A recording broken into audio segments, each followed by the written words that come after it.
We need to talk about the pivot. I don't want to talk about the wide receiver, or at least say his name, but I want to talk about the pivot. What did you think of this interview? I know a lot of people felt differently about it. I had some strong feelings. I felt a lot of different ways, right? Like mad at the Niners, surprised with Brandon Aiyuk. I was surprised at some of the things, like he's loving the attention. It didn't strike me as a loving the attention kind of guy up until now. So I thought that was surprising. Yeah. I never got that from Brandon Aiyuk before, and him saying that he's enjoying. I wake up and they're all talking about me. That was really like disappointing, to be honest with you, in regards to Brandon Aiyuk. But I don't know. I guess it's a wide receiver thing, man. He's acting like a wide receiver in that interview, and for whatever reason, wide receivers typically have a personality very similar to each other. So that part was disappointing. The big thing that like disappointed me was just like how he said he would have been cheaper had the 49ers made their move quicker, and as we all suspected. And that it's just disappointing. And I think we're going to get to that part later. So I'll hold off divulging too much into that. Another thing I took from it was the doghouse thing. I remember Kyle Shanahan in an interview saying, Brandon Ayuk's never been in a doghouse. And then Brandon Aiyuk said, in my second year when I was in the doghouse. So obviously that's a subjective thing, the doghouse, right? Maybe to Kyle Shanahan, Brandon Aiyuk was never in the doghouse. But to Brandon Aiyuk, he was definitely in the doghouse. And you wonder how much of that comes into play when you're negotiating. He said no hometown discount. Maybe that's some of it. Maybe not. Maybe he would never have given a hometown discount. Maybe it's all about the business for him. But he did say he's taking it personal at the same time. So it was a very interesting interview to me. I thought it was extremely interesting, and I thought that Brandon was like extremely transparent in who he is. He wasn't faking anything. He was explaining exactly how he feels about the whole situation. And it was like, it was almost a turnoff sometimes. It's like, really? That's what motivates you? Like, it seems pretty cool. If we were wondering what drives Brandon Aiyuk to play so hard and practice so hard and block like that, he seems extremely motivated by slights and grievances. And he has a huge chip on his shoulder. And it's not just towards the opposition, it's towards his teammates and coach. Like when you compare, if you were to compare him to Terrell Owens, that would be the overlap in the Venn diagram. A guy who feels like, he just wants to win, but winning involves giving him as many targets as possible. And when that doesn't happen, he's a victim. And he really didn't have anything that nice to say about the other weapons on his team. He made it pretty clear that he was the best one, and it's his time to be featured, and that he took a backseat for a long time. That was like a bit of a turnoff, even if you agree with him. Just the fact that he would say it. The other part, though, is the business part. Like, he was dead honest. Like, the Niners blew this. They could have had him for cheaper earlier, and now it's not. Brandon's not out of his. I mean, Bosa and McCaffrey would do the same thing. Like, this is what you do when you're worth this much. You get it. Yeah. I walked away from it feeling like, even though he said, Niners most likely is where he's going to end up, and he's perfectly content where he's at with the Niners and Brock Purdy as his quarterback. Even though he said that, I walked away feeling like that wasn't the case. I think he would rather, if money's equal, I think he'd rather be with the Commanders. I think he has a weird vibe from Kyle Shanahan, the second year doghouse thing, the lack of targets in the Super Bowl and in the playoffs in general. It just, to me, and again, he didn't say these things. It just, what I took away from it, it feels like he would much rather be with his boy Jaden Daniels and Adam Peters in Washington with a fresh start and be that guy. I feel like that's what he'd probably prefer.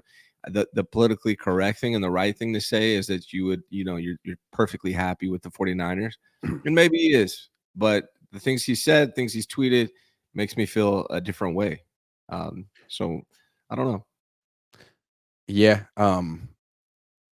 I get the feeling that, okay, let's compare this to Deebo from 2 years ago. Similar situation. It seems to me that Aiyuk has more fan support than Deebo had.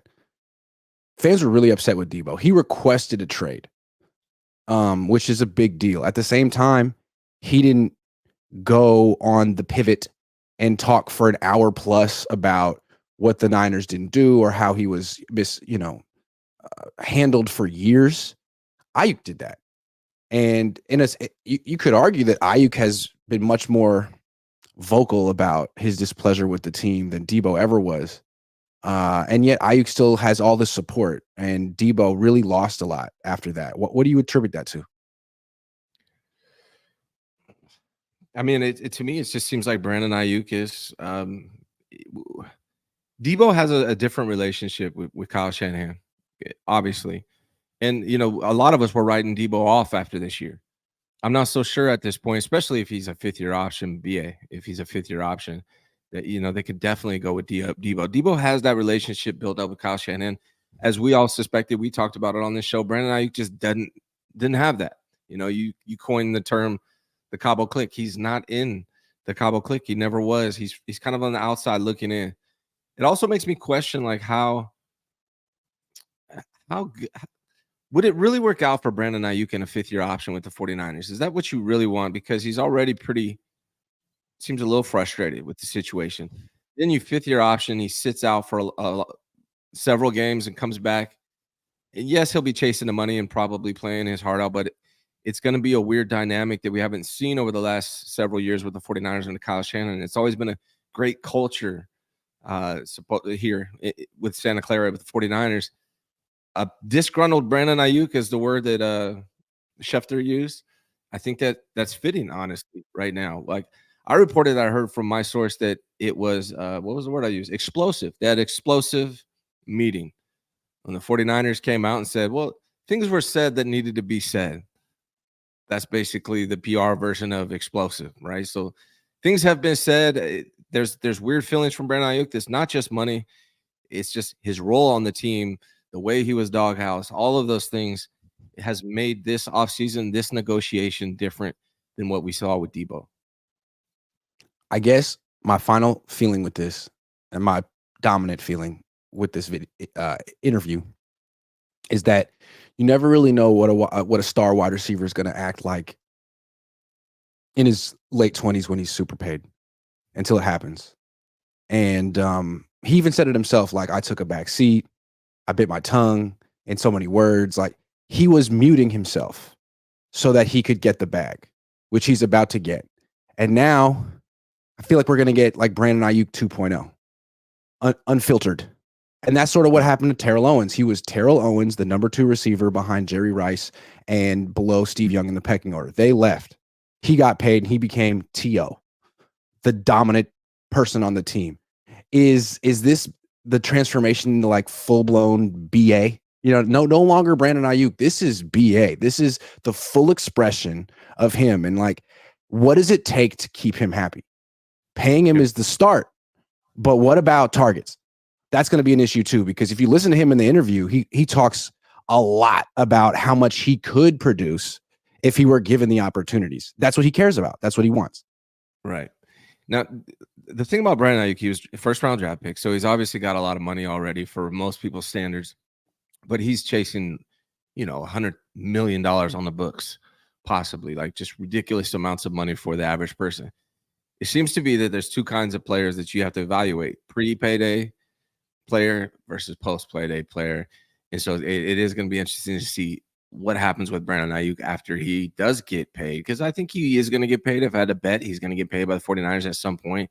I think there's a disagreement on the guaranteed money so far. Some people have said it's already been negotiated, so we'll see if that's the case. But if that is the case, why haven't they done it? Like, just sign the thing and get it done. So we'll see what happens, but I'm also curious to see what happens with Brandon Aiyuk after he does get paid, who he is as a teammate, etc. And it's another thing to look for with Brock Purdy. I think Brock Purdy's a great guy, great character guy. But again, there's a difference between pre-payday and post-payday with a lot of these players.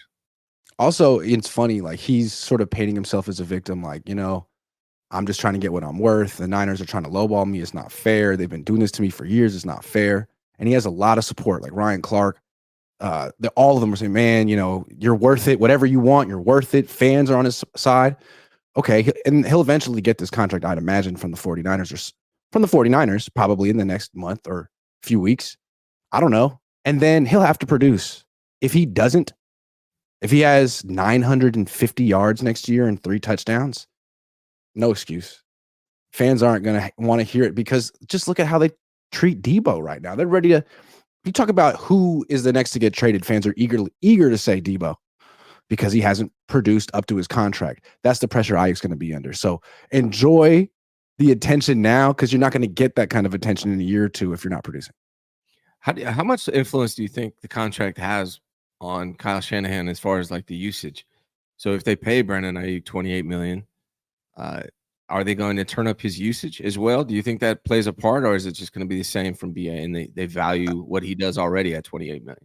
That's a good question, right? Like if you get the owner to agree to give out all that money and all that guarantees, how do you just make him take a back seat after that?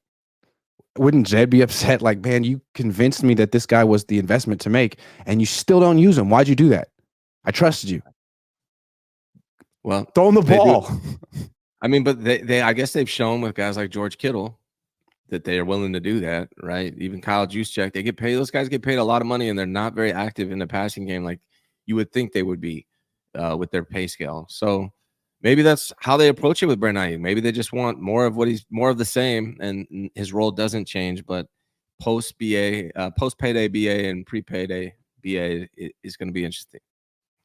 7NP is a new member. Thank you, 7NP. Tyler Carestley says, Grant, Ryan, this is a great question, honestly. Me personally, I think it is outdated how they negotiate contracts. As far as the Niners, they need to adapt with the times and change. That's our next topic.